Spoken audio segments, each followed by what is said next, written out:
I'm Don Eaton. I'm a New York City resident, born in Harlem Hospital.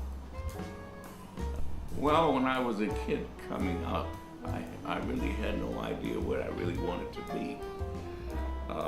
As I got into school,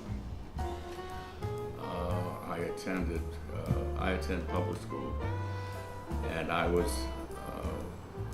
well, my most impressionable years was I spent at PS 43, or Junior High School 43, over on Amsterdam Avenue. And I started there in the 3rd grade and went all the way through to junior high school. And they gave me a pretty good background of what I really wanted to do in life. So I started out, I wanted to pursue an art education. I wanted to do cartooning and design. That was really what I really wanted to do. And of course, it didn't work out. And so I was attending Brooklyn College, and I went there for architecture. And I figured architecture was about the closest thing I could to artwork. So that's where I started out, in architecture. And then along came the Korean War, and I was called down for the draft. And at the time, Brooklyn College was a very left-wing school. We had no type of ROTC program at Brooklyn. And in fact, they wouldn't even permit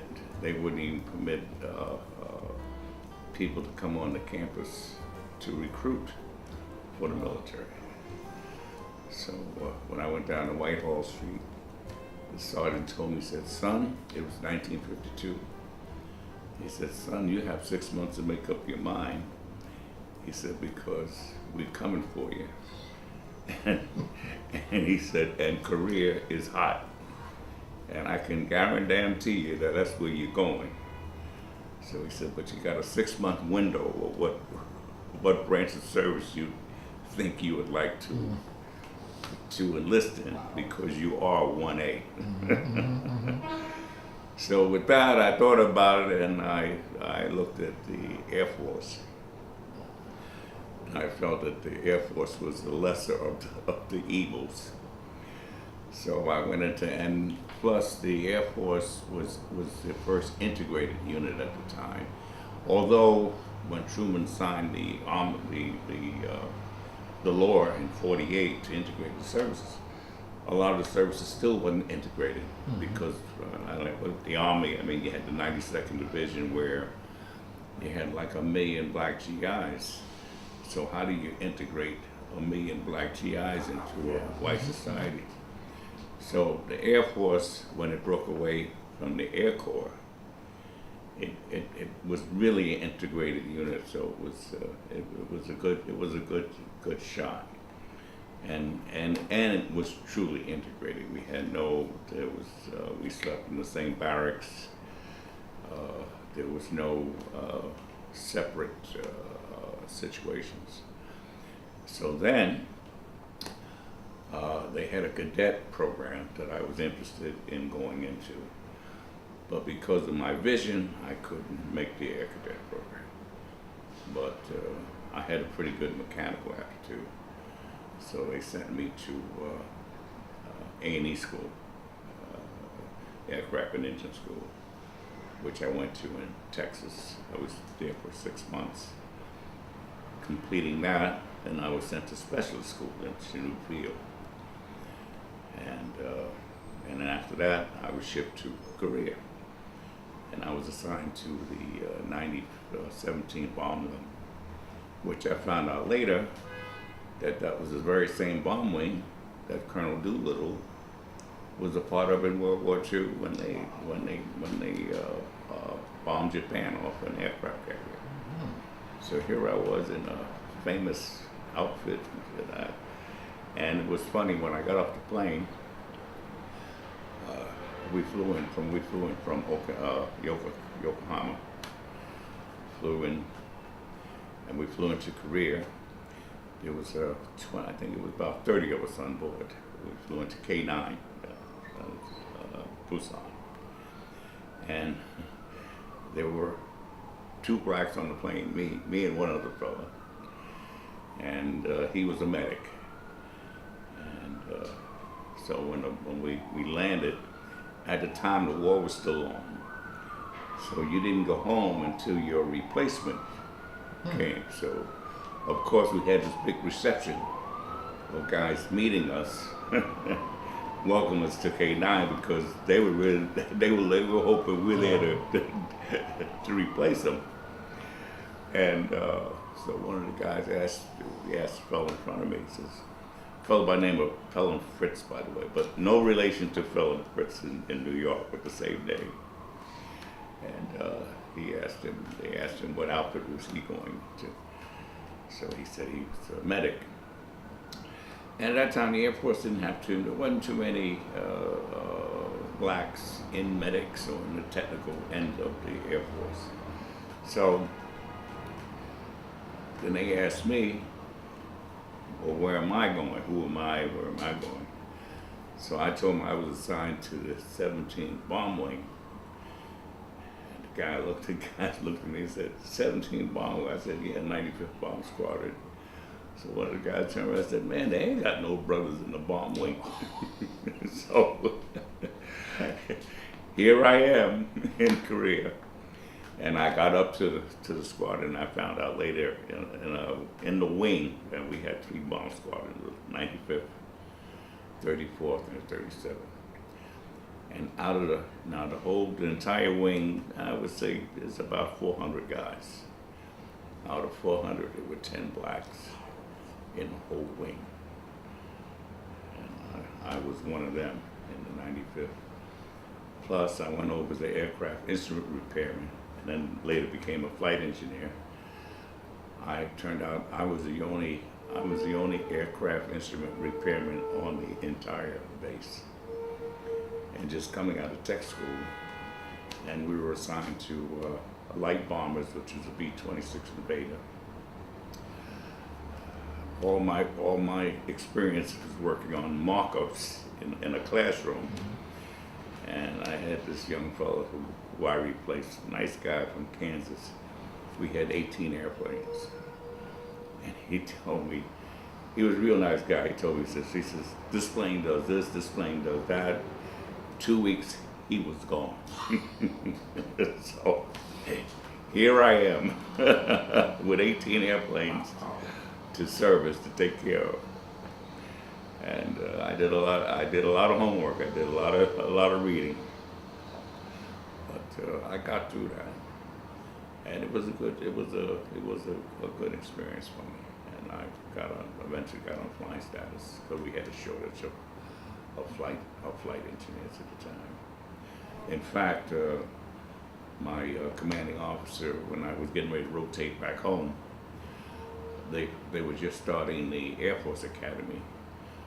They were separated from West Point, and I was recommended to go to the Air Force Academy, but I didn't want to do that because at the time I didn't think I only had about a year left on my enlistment, and that would have meant I had to go to the academy for 4 years. Then I have to turn around and give Uncle Sam back another 4 years. So that means I'm going to be a career guy.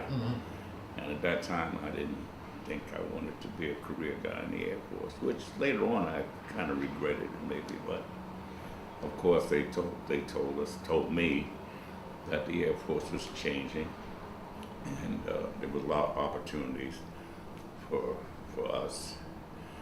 And but at the time, I had sent all these letters out looking for a job, and being I had all this experience in the aircraft industry, flying. I wrote to different airlines, I wrote to different aircraft companies, and they all wanted me to come to work for them. And everything was great until I showed up for the interview. I showed up for the interview. That was Yeah, it seemed like I was good enough to fly for the government of this country, but I wasn't good enough to fly for the aircraft industry at the time. So then I decided, well, that was the time I'm out now. That was the time I thought about maybe I should have stayed in, you know. But then I decided to continue to pursue my career in engineering. After I started working, I used to go to Rennie. I used to go to Jocks and the Rooster and Fat Man's and what was the one on 155th Street and St. Nicholas Place. In fact, Tony Miranda's, when I came out of the military, I came out in 56, that was the first place I ate at. I had dinner in there. And I was very impressed with it. Yeah. What do you do then? So then I decided, well, that was the time I'm out now. That was the time I thought about maybe I should have stayed in, you know. But then I decided to continue to pursue my career in engineering, and that's what I did. And in fact, I broke into the industry with an outfit. I worked for Abbott Merkin Company. We used to do what we did, department stores and shopping centers. And the company had been in business, I guess they formed a company in 1923. But the company was rebuilding, and it was this fellow hired me, a fellow by the name of Percival Audubon Cunius. At the time, he was about, I would say Cuny was maybe about 50 years old, and I'm 24, like a father. And I went in to interview for a job. I was recommended. I went down to New York State Employment, and there was a black woman. She was like a senior specialist, employment specialist. And she said, I spoke to this Mr. Cunius over the phone. She said, I've never met him. She said, but he sounds like he's a real nice guy, and I think you should go to him first. She gave me 3 firms to go to. And I went to Abbott Merck first. And he told me, he said, the reason he was going to hire me because I was a Korean War veteran. And I was a Harlem boy like him. He said he told me he went to New York Vocational High School, and I said, well, what year did you go? He said, 1913. So he said he lived in Harlem. He lived on Madison Avenue at about 127th Street. So if you know Harlem, those buildings, they were all like these big townhouses over there. Mm-hmm. So his family had a few bucks. And he was the guy that broke me into engineering. And I started as a junior draftsman, as we all did. When it came out, first thing you did, you learned how to roll up drawings and messenger. You did all kinds of things.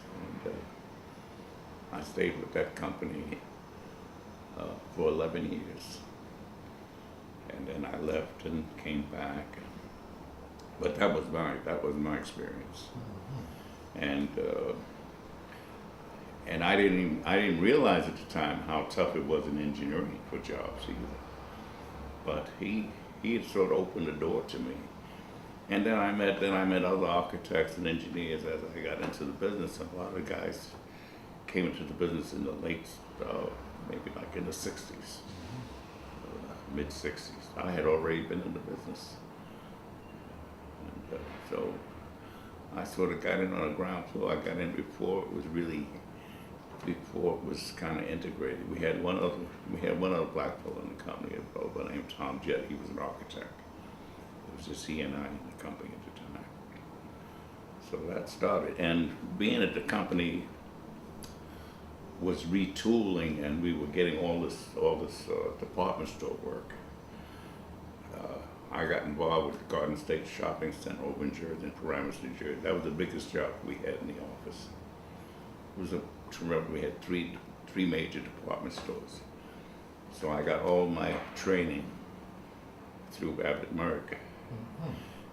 One of the department stores we had was J.C. Penney. And J.C. Penney was located, they had a store on 14th Street. And on the 8th floor was their executive offices. So when we were doing the shopping center, they were one of the major stores. We had them, that was a client. We had Gimbel's and we had Macy's. Those are the three major stores that was going into Garden State Plaza at the time. So the store architect used to come over to our office. We were on 40th Street. And going through requirements, what they wanted in their sales and their mechanical equipment and stuff like that.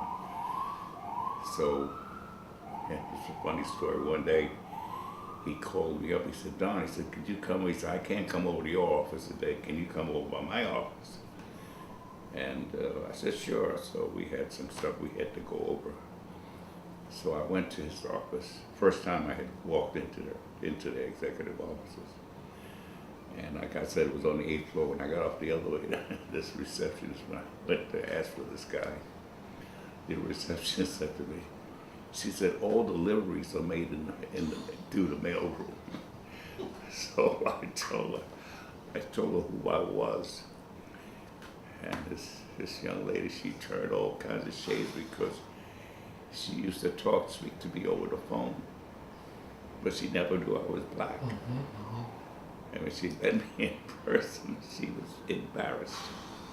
But I didn't let it bother me. So, I mean, that's how in the business, when I used to go out to the stores or I'd meet with the store engineers or different people, it was always kind of a surprise because they never knew I was black until they saw me. But when I talk to young people today, they don't think it's a big deal. But it was a big deal at that time. I said it seemed like when we started out, we were always the first in everything. The first here, first I was. In fact, I was kidding my sons when they were teenagers about with Ebony magazine. They used to advertise the first black bus driver for Greyhound. And they said, Dad, is that a big deal? I said, it's a big deal because they didn't have black bus drivers with Greyhound or Trailways. So we were a lot of the firsts. But you talk to a young man today or a young woman today, I think the women, they're more aware of it, but the men are not that, they don't think it's a big deal. But a lot of black women know it's a big deal because they're experiencing it today themselves. I remember when I was a kid, there were blocks between 7th and 8th Avenue, them little cold water walk-ups. Some blocks they used to segregate the blocks, but all the houses were just as beat up as the next block. I mean, it wasn't that one block for whites was better than another block. I remember they had blocks where you had Italians living in the block. Another block, Jews would be living in that block. Another block would be Irish. I remember when I was a kid, now I don't remember living over there, but my folks lived on 99th Street over here on Amsterdam Avenue. And at that time, they had 2 blocks for us. It was 98th and 99th Street between Columbus and Amsterdam. And, Columbus and, Columbus, not Amsterdam, Columbus and Broadway. Anyway. And it was, and all the rest of the area was Irish. So we just had the 2 blocks. Everything else around here was all Irish. As they called them, shanty Irish, but it's Irish. I remember on 25th Street, they had a, what's the thing on place, by Park Avenue. Celebrity Club? No, this was like a restaurant. Frank's? Oh, Frank's, that was one. But this was, they used to have them downtown. They were a step up above the auto, above the arcades, the Horn and Hardart area. No, they were one step above Horn and Hardart. And they used to have these little, all the waitresses were Irish. They used to wear these black dresses with white aprons. You couldn't eat in them, you know. I remember I was telling the kid, young man, when they named the state office building, and they named it Adam Clayton Powell, they had a breakfast there. So I'm sitting there with the guys at the table, and they were young guys. And they asked me did I know Adam Clayton Powell. So I said, yeah, I know him. And I asked them what did they know about Adam Clayton. The only thing they knew about Adam Clayton Powell was him running back and forth to Bimini. I said, well, you know, before Adam became a congressman, I said, you know, he was a councilman. They said, really? I said, yeah. I said, you know, he organized he picketed the stores on 125th Street. And the signs were don't buy where you can't work. And he looked at me, I said, yeah, he started that. So one of the guys asked for, he said, well, what about the lunch counters and the restaurant? I said, well, let me tell you about Harlem back in them days. He said, we didn't have any money eating in a restaurant. Nobody wanted to eat in a restaurant. All we wanted to do, we looked for jobs, you know. There was no lunch counter. I mean, you couldn't even eat in a 5 and 10, you know. I mean, you could take it out. You know, you could, if you want a pie or something, you buy it at the end where they had to register and take it out. You couldn't sit at that right there on 25th Street. I said, you know, everybody thinks, you know, you have to go down south. I said, right here on 25th Street. I remember Bloomstein, when a woman went to Bloomstein's to buy a dress, you couldn't try a dress on in Bloomstein's. You had to, that's why a lot of black women knew how to sew. You know, you put the dress up to you, and it looked like the fit, you take it home. If you bought a hat, you put that hat on your head, you buy that hat. I mean, this is on 25th Street. I mean, everybody they talk about down south. I said, we had the same thing on 25th Street. I mean, it's halfway, like even the Loews Victoria on 25th Street. They had a thing, they wanted you to sit up in the balcony. They didn't really push it, but they didn't really encourage you to sit in the loge. Right, on 25th. I'll tell you, when I was quite young, we lived in 149th Street, between 7th and 8th Avenue. And when I tell people I grew up in 149th Street, everybody automatically assumed that I lived in the Dunbar. We lived across the street from the Dunbar.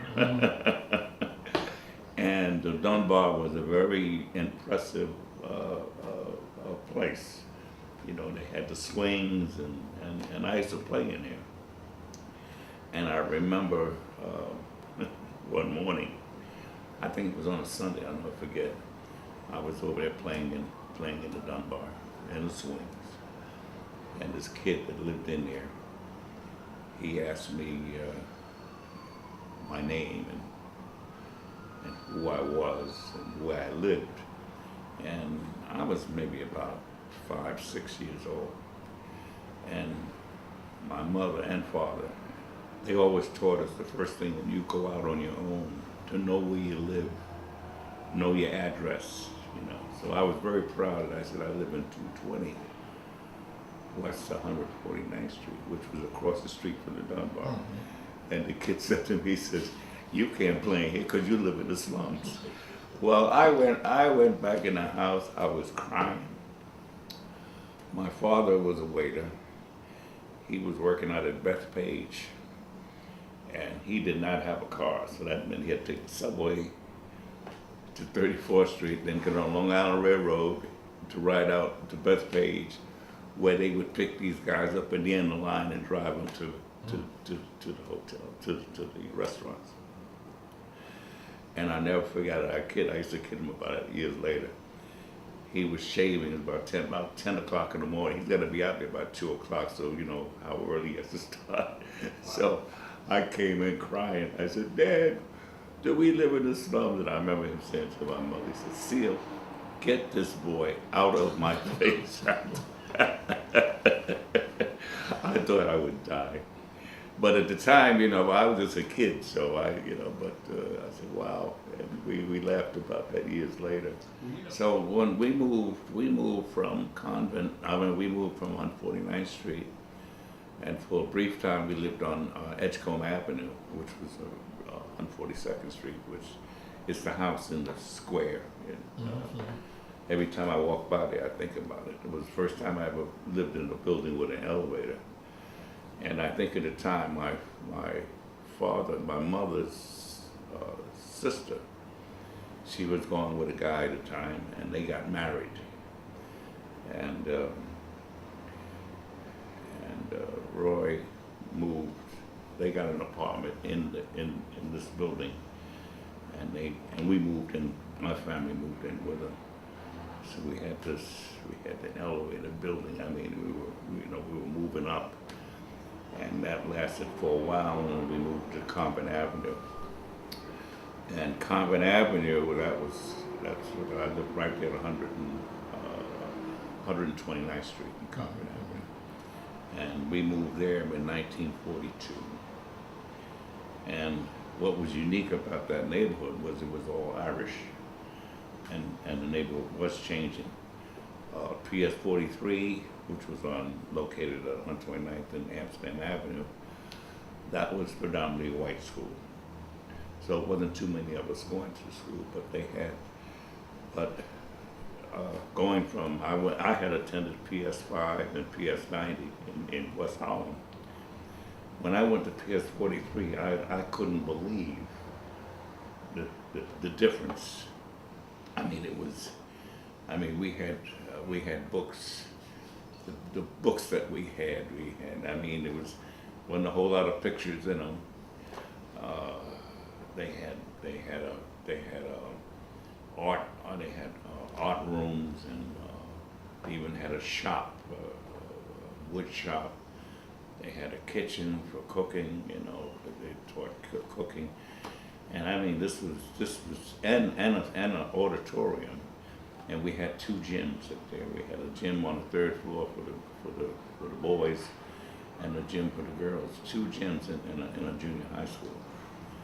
So this was a big deal. That's a picture of that's my graduating class there, and I was very impressed. But it was so funny. The neighborhood was changing. The Irish was moving out, and we were moving in. And I do remember we had some Italians living in the neighborhood. And that time when I was a kid, the Italians, they were the supers. They lived in the basements. And of course, in the wintertime, they were the same people that delivered the coal. In the summertime, they were the same guys that delivered the ice. And so that was the structure of my neighborhood. So everything. So I was in a changing mode at the time, which was good. Which was good because I grew up around white kids. So I never saw a difference. Of course, there's differences, but it never affected me. And I've been around a lot of guys that grew up in predominantly black areas, and especially when I went in the military, guys from the South, or even parts of New York, other parts of the city that was like upstate, that was racially separated. I found that a lot of guys wasn't too comfortable around white people because they wasn't used to living with them or being with them. But I never thought about it. And friends of mine, we talk about that to this day. That it wasn't a big deal. I guess it was a big deal, but we didn't see it as a big deal. The kid may be German, he may be Jewish, he may be that was it. So I had a change. So I grew up in a changed environment, which I think that was fun. I know it was good for me. You know, so I didn't feel that. I never felt that I was second class or I couldn't achieve. My thing was I should be able to do it, and that's more or less how So I tackled these things. I mean, I owe a lot to the military because I think if it hadn't been for the military, I don't think I would have. I don't know. The military gave me the spunk to go after what I wanted to go after. I do make reference sometime about the Tuskegee Airmen because, in fact, I have a picture on the wall of the Tuskegee Airmen. And of course, when I went in the Air Force, I knew nothing about the Tuskegee Airmen. I never heard of them. I really didn't start hearing about the Tuskegee Airmen until I came out of the Air Force, to be very honest with you.